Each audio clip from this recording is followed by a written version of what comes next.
I'm Joe Weinman, and it's a pleasure to be here with you today at PTC'21 to discuss what I think is a super exciting leading edge topic, which is, of course, the edge. And with me today, I have a set of super distinguished panelists from all over the world, literally, who are literally at the leading edge of the edge doing very exciting things. So I'm going to ask them each to introduce themselves and a little bit about what their organizations are doing to give you some background, because again, even if you've heard about the edge, you may not know about what these new companies are doing. So with that, I guess, Professor Yang, with all due respect to you, why don't you kick things off since you're sort of an honored, distinguished guest? Thank you, Joe. Thank you, everyone, for participating in this PTC'21 event. My name is Yang. I'm working for ShanghaiTech University. In my lab, we are working on edge computing for computing since about 3 years ago. But in recent 2 years, we really see a great improvement and development in China working on 5G and edge. Just 2 examples. In this summer, just one city, Shenzhen, has deployed about 46,000 5G base stations in one city, covered the whole city and claimed the first 5G city in the world. And also yesterday in Shanghai, the government announced this smart city initiative led by the premier of Shanghai, and they are moving very fast to this digital world. So we believe that edge computing and fog computing will play a huge role in the future smart cities and 5G deployment services. Huawei has already announced their edge computing solution called Moderator in about 3 months ago. Other companies like H3C and Thiele also announced their edge computing devices and deployed to different industries. So we believe that edge computing will play a key role in 5G and also vertical industry in the near future in China. Thank you. Just a quick question, Professor Yang. You mentioned 46,000 nodes. Is that 5G base stations only, or does there also exist computing and storage capacity within each of those nodes? Currently, 5G base stations only, but the operators are deploying edge computing nodes in some very important areas to provide extra computing services to the local people, but not full coverage right now. Okay, thank you very much. All right, John, why don't you go ahead and give us a little background on you? Thanks, Joe, and thank you for allowing me to be on the panel today. It's a pleasure to be here for PTC'21. I'm John Cowan. I'm the co-founder and CEO of an early stage edge computing company called EDJX.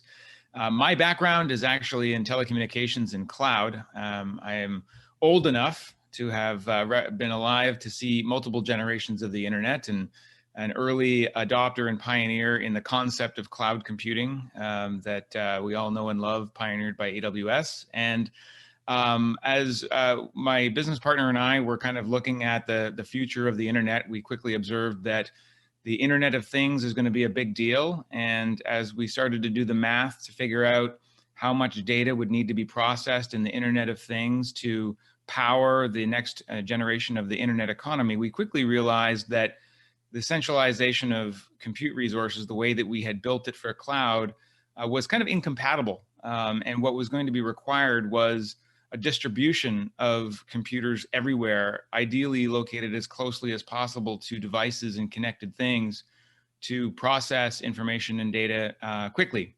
And that task turned into what we saw as a remarkable opportunity, an opportunity that we just absolutely couldn't pass up to get involved in. And so we began to develop technology to try and solve that, how to deliver cloud services for developers on heterogeneous distributed computers so that the Internet of Things can begin to accelerate. Okay, thank you. And Mark Thiele. Hi, everyone. Thanks for having me, Joe. I appreciate the opportunity to be on this panel with some amazing friends and new acquaintances in Professor Yang. Thank you. I'm the CEO and founder for Edgevana, a recent startup in the edge space, but our focus is coming from the data center and the network side to begin with. My background over 35 years has been in building and deploying and managing large-scale infrastructure for companies like HP and VMware and others. And I've had the opportunity to work both directly with infrastructure, including full data centers, cloud infrastructure and cloud-oriented software, and spent 5 years in edge computing for companies like Apsara and Ericsson.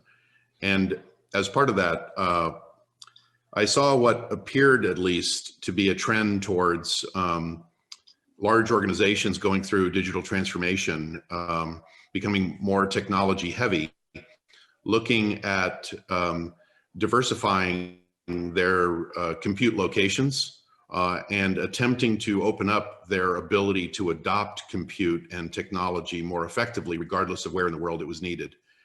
And then I made the leap that I've proven since with discussion with potential buyers and sellers in the industry, that edge computing would be a natural extension of folks that are doing digital conversion or digital transformation, as edge computing offers an enormous amount of opportunity for not only greater efficiency that matches up with digital transformation, but also probably the most important activity of digital transformation, which is customer connection and customer engagement.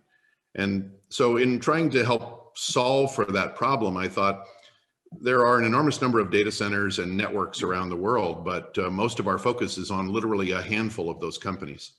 And the infrastructure for the rest of those companies is getting less and less attention as the buyer is looking for more global-based solutions. So in Edgevana, what we're hoping to help customers do is to be able to provide them with easy access to composable, best fit global infrastructure solutions that include everything from data center to potentially an edge stack, maybe from a company like EDJX as a perfect example, wherever they need it in the world, whether it's in one place or 100 places. Got it. Well, thank you. So maybe, John, you already covered this to some extent, but just for those in the audience who don't know, what exactly is the edge? So feel free to jump in if anyone wants to give a good definition. We start with the little questions, Joe. I appreciate that. That's really good. So, if you ask, I think the answer to the question is it depends on who you ask. Okay, and so I have a different philosophy and perspective on this than everybody else does, and vice versa. But if you ask the hyperscalers, the edge is their 200 plus data centers all stitched together to deliver a cloud service, and that's pushing that as close to users as possible is what they call the edge. If you talk to the 5G carriers, they'll talk about their femtocell rollouts or their 5G rollouts, and they'll say, look, we're building the edge. This is the edge. And then if you go a little further away from the core, and you talk to real industrial enterprise customers that are pointing to their factory floors or their offshore oil rigs or their mining operations, and they're saying, no, this is the edge. I need computers located right next to the machines that are in my plants. You get a different definition depending on who you talk to. And our big observation about this is actually that none of them are wrong. They're all right. The edge is everywhere. The edge needs to be everywhere. And that's a fundamental realization that we have to get to, that is, it's not about what the hyperscalers say or what the carriers say or what the OEM hardware manufacturers say. The reality is that the edge is everywhere within 1,000 feet of connected things. Well, or could you say that the edge is anything that a absolute ultimate endpoint connects to? Yeah, provided that it's able to fulfill a job or a purpose, and in the processing of low latency, high scale data, right? So it can't be just everything. I mean, we can extend the edge to something as small as a Raspberry Pi, and it can do a limited amount of functions, provided that it is adding value to the equation for the solution or the app or the use case. Yes, you could say that. Okay. Mark or Professor Yang, do either of you have a perspective that disagrees controversially and argumentatively with Mr. Cowan? I'll jump in first and just say, no, if that's what you're looking for, then no, I don't have a disagreement, unfortunately. Yes, I agree with John that edge, by definition, means different things to different industry, different people. And so we think the fundamental question we want to answer is that we want to provide a dispersive and multi-layer computing resource close enough to the applications and users. That's the key for the application of edge. I think John is right. We want to make sure that the customer and the application get the timely response and the process of their data. So no matter where is the computing resource. Just like Mike said, they want to provide a global solution to all the kind of applications. So I think multi-tier dispersive computing resource close to the customer are the key elements for the definition of edge. Thank you. Okay, great. Well, we'll try and find a topic for you to vehemently argue about to make this more interesting, but I guess for now that's fine. Fine, make my job hard. So, okay, so the next question I have for you is, as far as people making predictions about where things ultimately end up, if you go back 10 years ago, people were saying everything ends up in the public cloud, and I was mathematically and statistically proving why that's not the case and why it makes sense to have a balance between things like the enterprise data center, colocation facilities, and of course, public cloud or clouds. And then 7 years later, the rest of the industry caught up to that view, and now hybrid is hot. It's very alliterative. So the question is, where does compute end up as far as hyperscale and centralized versus distributed and ubiquitous? Anyone in particular? Whoever wants to jump in, and then somebody else hopefully can argue with them. I'll start really quickly. I mean, well, we've had discussions about that very topic, even when you were writing the book. And so you know that I agree with you in general on that note. I would say that we're going to continue to see a diverse layout of compute and technology architectures. I think the biggest problem that many of the folks, even close to us, that are tight with infrastructure and application design get caught up in is really depends on where they work and who they work for. If their bread is buttered by a large cloud provider, then anything at the edge is nothing but a computer that's been yanked out of a cloud data center and pulled to the edge and connected so that it'll work from the edge. That is the whole story. No matter what you try to say, that's what the end result will be. And I disagree with that vehemently in the sense, if you're looking for that from anyone else, I'm willing to argue that vehemently in the sense that edge solutions, by and large, will be designed with a completely different goal and objective in mind. And whether it's designed around the idea that a service can never go down, even though any one piece of the capacity serving that service is immaterial, or that the service is fleeting and needs to be able to move from location to location, or that infrastructure needs to be shared, or that data collected across multiple former silos would be shared to deliver even new services on top of. None of those things, and I mean, hopefully that's not too obtuse, but none of those things are things that are generically available by putting your services on 2 or 3 different major cloud providers. The biggest questions have always been really, or the assumption has always been, that the developer community is wrong for many of the large cloud providers, that it won't matter what anybody else does. They'll win regardless of whether they have the optimal solution.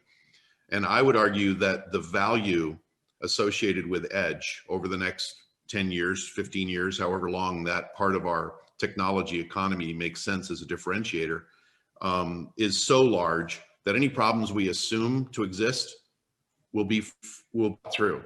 I mean, fight through them. I mean, 5 years ago, everybody said, oh, 5G is too insecure. 5G will never work. 5G is this, 5G is that. There's too much money there to just allow those little problems to keep you from deploying. And I believe that's true for Edge. Many of the things that John pointed out in the beginning about the amount of data that will be created, the fact that a lot of the data will be machine oriented, the fact that the data, because the data is so large, you won't be able to centralize it even if you wanted to. In many cases, the fact that the services you'll be offering at a storefront and a factory floor have to be independent because they become such an integral part of operating that facility that if even the network were to go down and they were connected to a primary cloud, that facility would effectively become unavailable. Right. So that points out some of the different factors. People always talk about latency reduction being the major benefit of using the edge, but there are many other things like absolutely, backhaul bandwidth utilization reduction and data transport costs for egress or ingress. Things Joe, like, Joe, one of my favorite authors wrote about the hybrid multi-cloud edge fog, right? However, what that favorite author missed, I think, in some of that writing and analysis is the nature of how applications are written and deployed. And I believe that that is actually going to be the battleground. This is where the blood is going to be shed in the cloud versus edge evolution in the next several years. It's the way in which applications get architected. And because applications in a monolithic sense, the way that we built for web services, is wholly incompatible with the nature of highly mobile devices and machines that need to connect to compute on a high frequency basis. Because that is fundamentally incompatible, what you're going to see is this war in cloud architecture, not necessarily the concept of hybrid multi-cloud fog edge, because that's going to exist, but how apps get written, deployed at a planet scale is where the war is really going to get fought. And this is where, again, where there's a huge divergence in technical strategy that you see from the large hyperscalers like Amazon, Google, Microsoft, and on the CDN side, the Fastly's and the Akamai's and the Cloudflares, because at the end of the day, they've built in a centralized monolithic fashion, and they must generate a return on the billions of dollars that have been spent in that structure, that business model. And I think the edge is fundamentally incompatible. And I think that's going to be the battleground. So I'm going to come back to your point in a second, but Professor Yang, would you like to weigh in on the debate as to, does everything from the cloud move to the edge, or is there a balance? I agree that more and more functions will be moved from cloud to edge, and also inside the network. There's a opinion supporting the vision of Mark and John. In just the beginning of this year, MIT Technology Review announced 10 breakthrough technologies. One of it is tiny AI. They believe AI and sophisticated algorithms will not be running on the cloud alone, because that is too much energy consumption, also the too much delay, and also it's not secure because you need to shift the data from the user to the cloud through multiple hops. So they believe that algorithms and hardware will move closer to the users, so that they call it tiny AI. So the data will belong to the user, and the computing resource is close to the user, and the algorithm is served the user in a timely way. So I think this is one of the examples supporting this opinion. Another example is that I heard one architect in China. They said that currently our device is a mobile phone, right? It's a state-of-the-art mobile phone. And then Tesla made an electrical car as a new device for people. So it's a new electrical device for us. In the future, he believes that the building will be the next device for everyone. So if you want to make the building an electrical device for everyone, that means you need to computing resource inside your building everywhere. We are living in a computing device. Think about this vision. So that's my 2 cents. Thank you. So because I'm a fool who's happy to argue with people who are smarter than me, I'm going to jump in where angels fear to tread and provide a controversial counterpoint for you to argue against, which is, aren't there applications that inherently remain in the cloud, in hyperscale facilities because they need to be centralized. And let me give you some examples off the top of my head. One, which is very timely, obviously, would be pandemic tracking, okay? You don't need to replicate all of the data from everyone in every edge node. What you need is edge nodes to collect data, let's say in hospitals on test results, and then aggregate that all in some centralized location, which I guess could be a powerful enough other edge location, but it's just as easy to put into a scalable multi-tenant facility that has the benefits of statistically multiplexing various workloads. Yes. Second thing that comes to mind is anytime there's just an enormous data set, for example, crawling or archiving the entire web, you wouldn't want to replicate that in everyone's endpoint device because the cost of that, even though storage costs are plummeting exponentially, would be prohibitive. And a third type of thing that comes to mind is where you have a collection of tightly coupled microservices. So Professor Yang, you mentioned tiny AI, and presumably that involves neuromorphic chips that, you know, increase in their power and are capable of things. But to the extent that we're trying to store the entire database of not just human knowledge, but real-time knowledge about all data, again, I just don't see why you would want to replicate that. And moreover, if you have tightly coupled microservices that are interacting to do something, you know, again, web search is an example because you're doing, you know, autocorrect of inputs, you're doing predictive typing for people. And so having those microservices is very different. Let's say credit card validation, where I pay at a point of sale device, you know, the request goes up to a central banking capability somewhere that either approves or denies, adjusts the balance, and then returns an approval code. You know, that's one type of microservice that can exist from edge to cloud. There are clearly others like vehicle collision detection that have to go, you know, endpoint to edge to endpoint. But then there are some that are just so tightly coupled and so data intensive that it makes sense to do that centrally. So sure.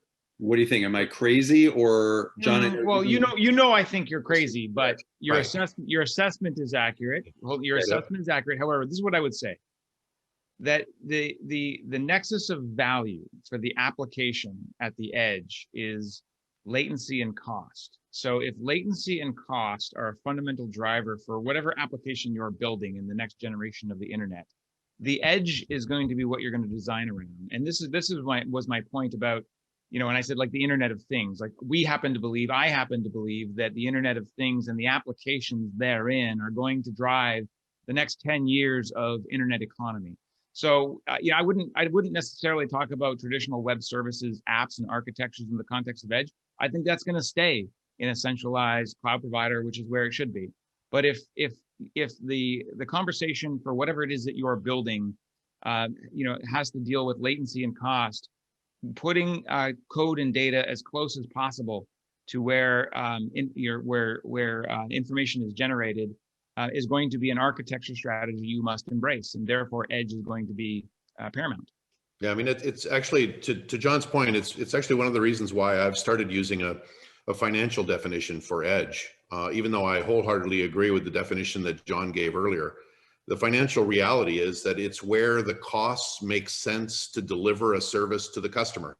And if you can deliver a better service at the right price in order to earn an appropriate ROI by putting it right next to the customer, then that's what you would do, right? And the same thing is true with putting something in public cloud. You could even argue that there will be some applications over time that are in the public cloud that feed some form of data to edge nodes in order to enable a better combination of data when analytics are done at the edge. I mean, who knows what those options might be, but I'm against, in general, anyone saying that one thing is going away just as much as I am against somebody saying one thing is going to rule everything.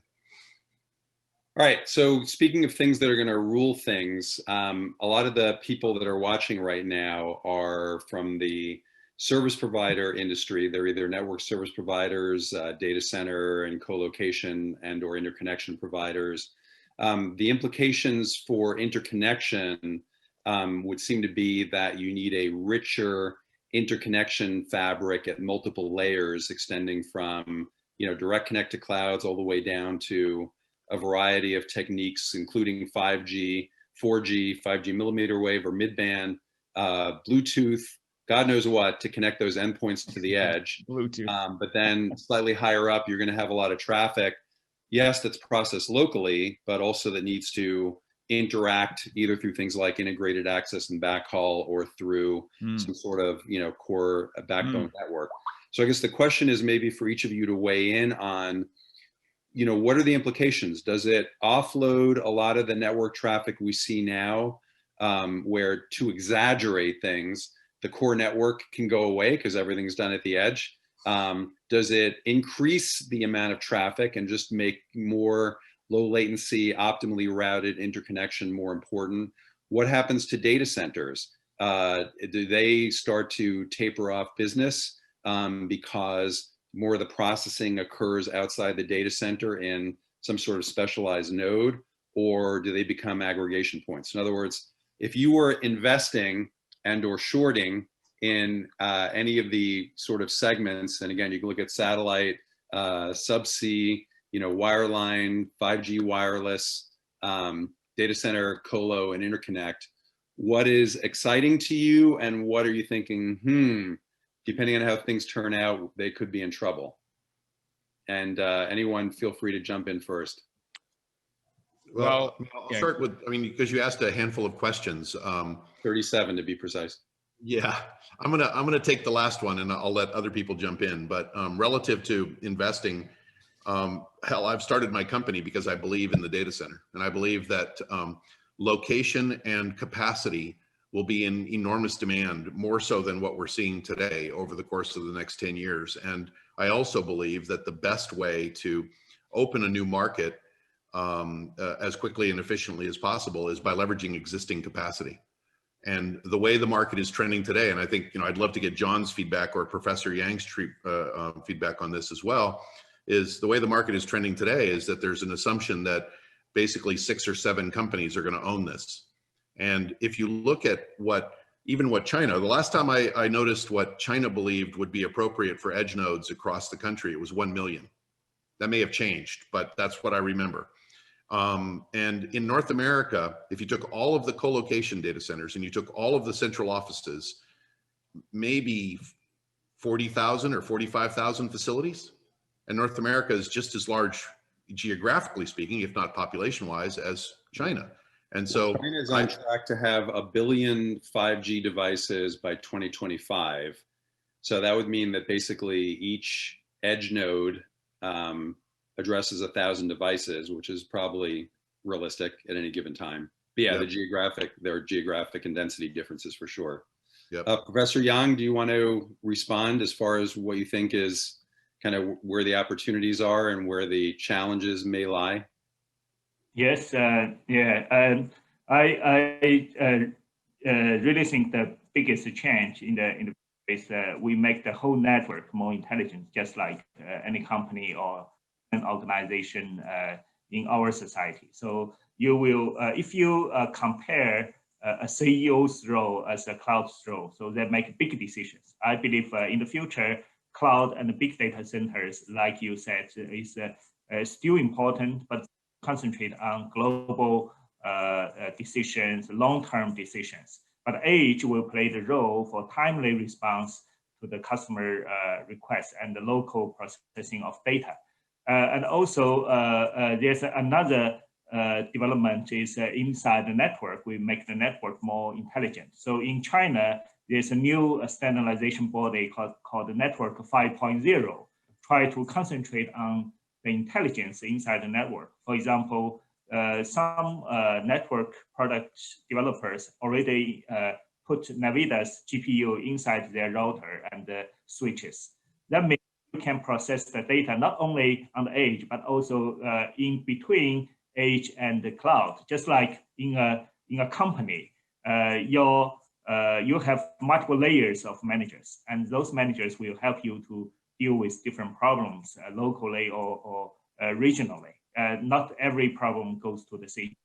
So I believe it's the fog that lays between the edge and the cloud, right? So multiple layers of processing. Exactly. So edge fog, or if you like, we call them together as a multi-tier computing resource from the cloud to the edge. So that is the good thing, and I believe that is the final solution to deal with the massive data John just mentioned generated by the IoT IoT applications.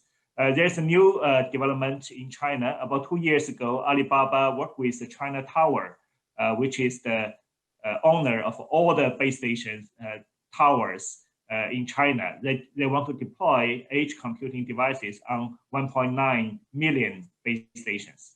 So that number is just for one company. So I believe Alibaba as a cloud operator, they have already put a lot of resource on edge computing deployments. They believe that computing will generate revenue, generate benefits to the customers. Like Mike's decision in the economics term, I think that makes huge sense to me. Thank you. Right. So, all right, John, we're almost out of time. I'm going to give you the last word. What do you see as winners or losers, and who should be strategically concerned? Yeah, look, I don't want to. Obviously, I don't want to insult the carrier crowd here for PTC. However, what I will say is that we're going to see an explosion of private spectrum build out at the edge. We're going to see a significant investment in private LTE enablement, 5G, NR, even Wi-Fi 6. As large-scale customers that are processing all this data do everything they can to avoid the tariff of public networks, to move this data around and process it. So I see that as a big trend in the near term, years ahead, in the edge.